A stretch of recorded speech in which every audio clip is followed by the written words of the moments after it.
Well, I was one of the first Major League Soccer players to have to retire from concussions. Followed by me was Taylor.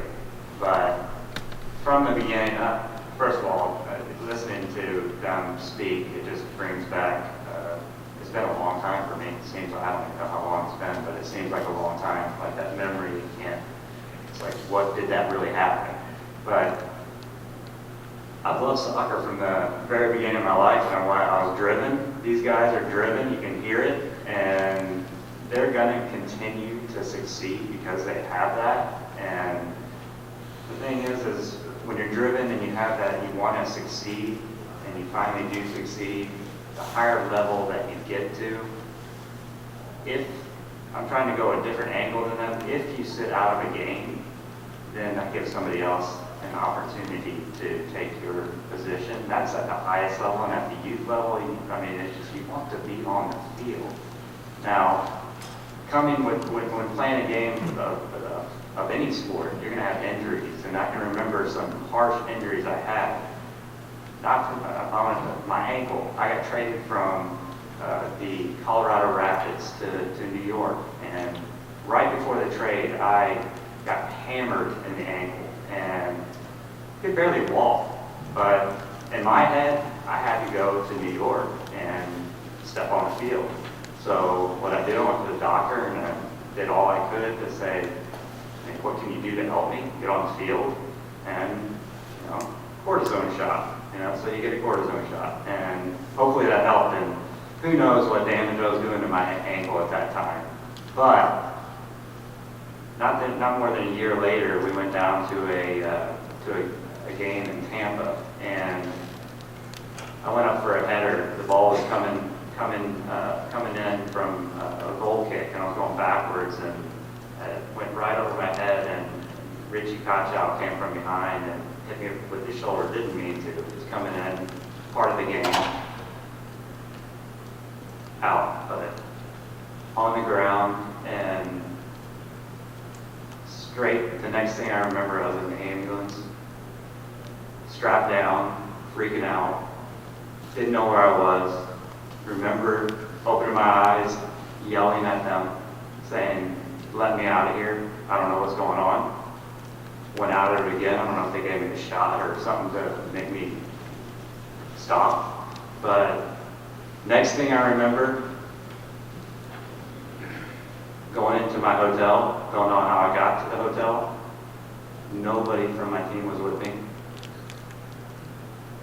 Walk into the hotel, and I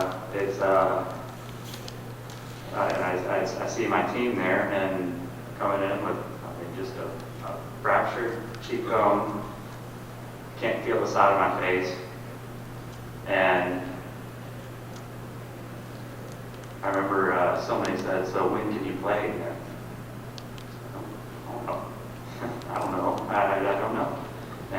But went back, got testing, and recovered, supposedly, just like a cortisone shot. I said, well, what can I do to get back on the field? And so I had a headache. I was dizzy and didn't know what to do. I took Tylenol and went back on the field after about 2 weeks. And that was just because I finally felt like I could be stable. And so I recovered from it. I thought I did. And 4 years later, after I got traded to Columbus, I ended up getting hit in the head in a preseason match, and it wasn't near like that. It was going up and to a header and getting hit in the side of the head, and went off the field. I was dizzy. Went off the field and came, and again, they asked me questions. I have no idea what they asked, but is the stadium yellow? Sure, it's yellow. No, I don't know what they asked, honestly. But went back on the field, got hit again, and I played normal, but then again I got hit in the head again, and did not feel normal at all after that. And I was afraid. To say something because I didn't want to get off the field. There was no science to test it. You get an MRI, but the MRI doesn't show. Most of the time, it could show, but it didn't show anything on me. And so I got back out on the field, and again, long process. I didn't feel okay for a while, but I still played. Got hit again later in the year, and it wasn't a hard hit again. And that was at the very end of the season. Our season ended, and then they started getting kind of serious because I started saying more because I didn't feel right. And I went to doctors all over the United States, and some doctors, it was all different everywhere I went. Everywhere I went, every doctor had a different opinion. And my mentality was, I gotta play. I have a family to support, and I wanted to get on the field, and I loved playing the game. I had so many unbelievable experiences playing the game of soccer. So coming to the end of my career, when I'm in the national team, in the national pool, at the top of my career, just got named MVP of the Columbus Crew, and we went through an unbelievable season where we had a special team, and we didn't win the championship, but it was just one of the most special years I had with a group of guys. And the next preseason, I went out there, and all I did was go for a header. Headed the ball. It was a long header, and I just barely got hit from behind. I didn't even get hit in the head. And I just landed and didn't know what was going on, but I was not right. Walked off the field myself and said, something's wrong, and something's really wrong, and I got to get tested. And finally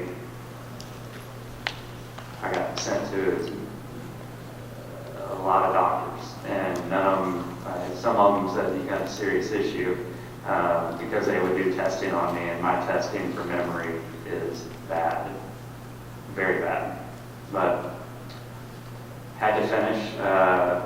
I had to quit playing finally when the doctor said, you will never step on the field again. And I'm just happy to be here because it needs to be talked about. There needs to be science behind it because there's lots of kids out there.